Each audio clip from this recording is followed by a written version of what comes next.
Мен тағы да бақыт туралы ойладым. Тәуелсіздік декларациясында Томас Джефферсон әр адам бақытты қуалауға құқылы деген. Мен де бақытты қуалап жүрмін. Себебі ол қарыз алып бермей жүр. Қайдасың бақыт? Ал қолымдағы мына жәшік ешқандай да сүйекті түсіретін аппарат емес. Бұл кәдімгі кулер. Мен оны сатып жүрген жоқпын, просто ұстап жүрмін. Пародияның қай киноға жасалып жатқанын мен сізде танып тұрған шығарсыздар. Жақында менің досым Жанат Құсайынов айтты, сен Сан-Францискода жүрсің ғой, бір блогың соған арнасашы, соның түсірілген жерлерін көрсеші деп айтты. Сөйтіп, бостанымызды Сан-Франциско қаласын сол бақыт жолында фильммен байланыстыра отырып, шағын бір саяхат түрінде жасасақ деп ой түйіп отырмыз. Shipping. In a couple of weeks, you'll get call sheets with the phone numbers of employees from every Fortune 500 company in the financial district. Міне біз қазір мынау қаржы орталығына қарай жатырмыз, Financial District. Кинода бұл да көп сөз болады, себебі мынау олардың офистары осы Financial District'та болады.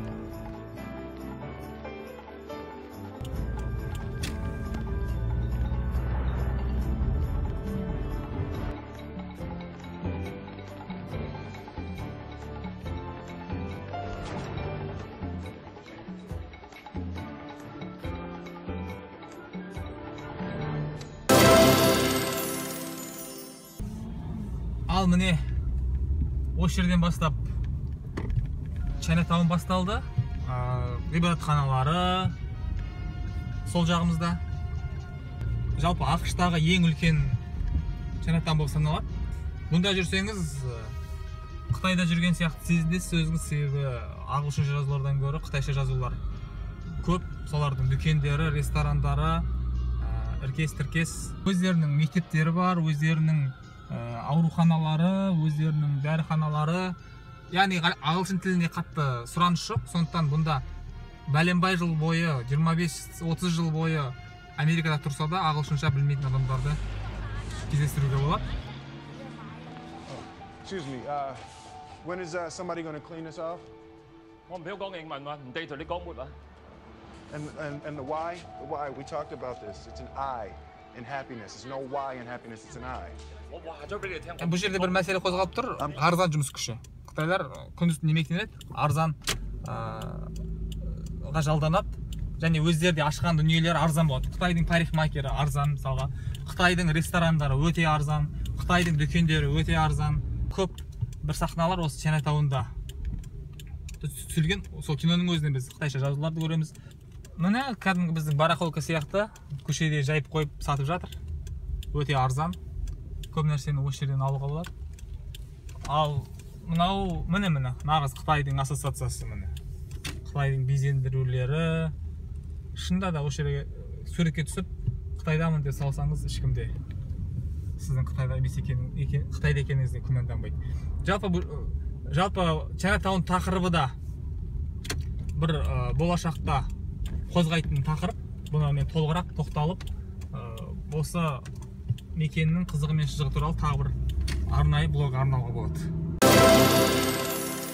Его могу взять, а вам придется подыскать другое место. Нет, мы только вместе. Мы не можем, мы... Ладно. Неужели ничего? Попытайтесь пойти в Глайд Мемориал. Там открывается в 5. Лучше поспешите, там очередь. Где это? Где? Ну, Идем. на улице Элиса Джонс. Сол Элис пен Джонста қазір біз тұрмыз. Элис, Моррихан Джонс. Глайд Мемориал деп аталатын шіркеу. Яғни бұл қазірде жұмыс істейді. Негізгі жұмысы сол көріп жаңа байқаған шығарсыздар.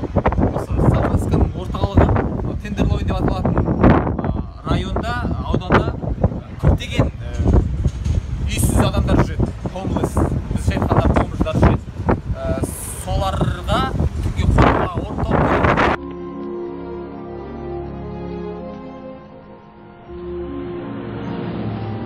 Бір айта кететін нәрсе, бұл Сан-Франциско өзі көбінесе мынау сол homeless'тердің көптігімен ерекшеленеді. Өте көп себебі, неге себебі?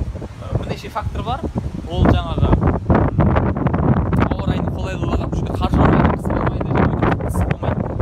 Сондықтан бүкіл Америкадан осы Сан-Францискоға ағылады екен. Қазір осы қала әкімшілігінің басқатып отырған мәселесінің бірі осы. Яғни үнемі дебат қалай шешуге болады. Өте асқынып бара жатқан проблема. Әсіресе орталық аудандарда жаңағындай нелер орталық аудандарда бұл қауіпсіздік мәселесінде үлкен проблема. Одан қалса жаңағы көше лас, көшеге отырады, көшеде ұйықтайды, көшеде дәрет сындыра береді. Осы аудан нағыз күйіп тұрған жері. Бұл тақырыпқа мен әлі де айналып соғам. Өздеріне интервью алуға тырысам.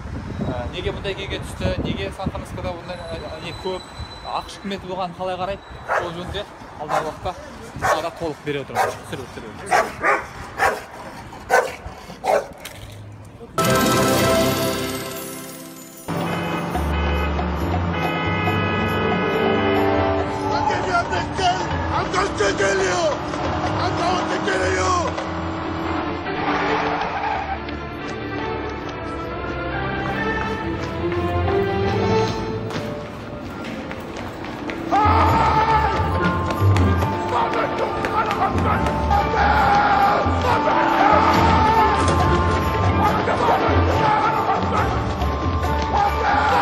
Содан кейін ол жаңағы осындай немен, эскалатормен төмен қарай түседі.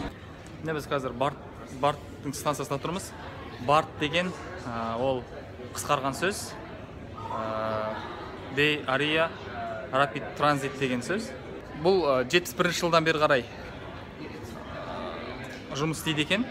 Ал біздің оқиғаның өтетін жылы ол 1981.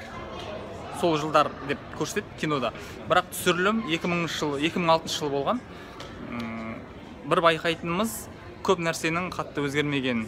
Тіпті сол 81 жыл мен 2006 жылы қатты бір айырмашылық болмаған. Себебі мысалға Барт деген сияқты транспорттардың болуы.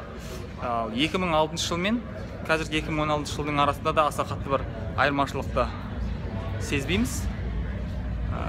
Өйткені біз Қазақстан сияқты жаңа елдердің дамуына үйреніп қалғанбыз. Бізде бәрі тез-тез, бәрі жылдам-жылдам орын алатқандықтан бізде тез өзгеру керек сияқты көрінеді. Ал бұл орныққан елдер, міне қазір Барт орныққан елдер, бұларда даму баяу сияқты көрінеді.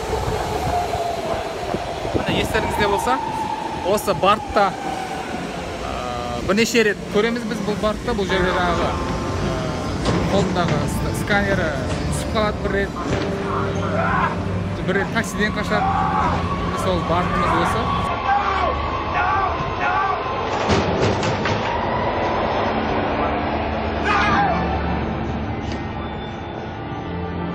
Жалпы Сан-Францисконың транспорт жүйесі де бір тақырыпқа арқау болады. Ол туралы да алдағы уақытта көріп қаларсыздар. Тек қана менің каналыма жазылуды ұмытпаңыздар.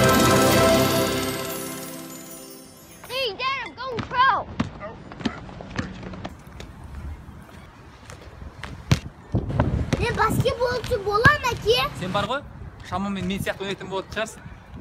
Мен орташадан төмен болғам. Сен де соны аса қоймайсың ал.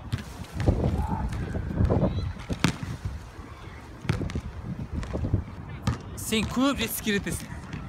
Бірақ мынадай емес. Осы кешке дейін осы допты лақтырып жүргенің маған ұнамайды. Жарай ма? Жарай. Сен кезек.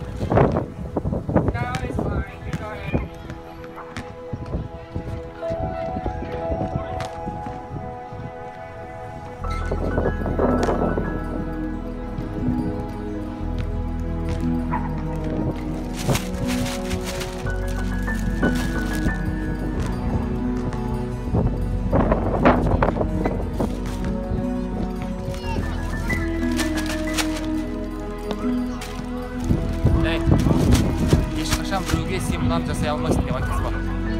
Тіпті маған да. Жарай ма? Арманың бар ма? Оны қорға. адамдар деген бар ғой, өздері бірдеңе істей алмайтын кезде саған келіп сен де істей алмайсың деп айтады. Бірдеңені қалайсың ба, соған жет. Болды.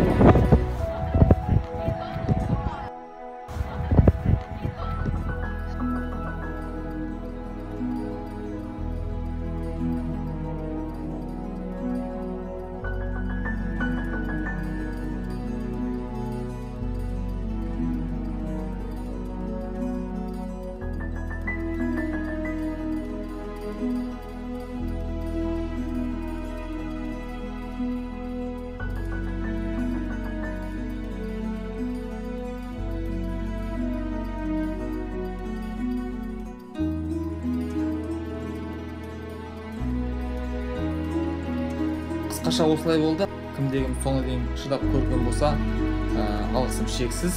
Осы тақырыптың барысында тағы бір қатар тақырыптар таптық және оны болашақта жасайын деп сіздерге уәде бердім. Ендеше күтіңіздер, менің каналыма жазылыңыздар. Амандықта қауышайық.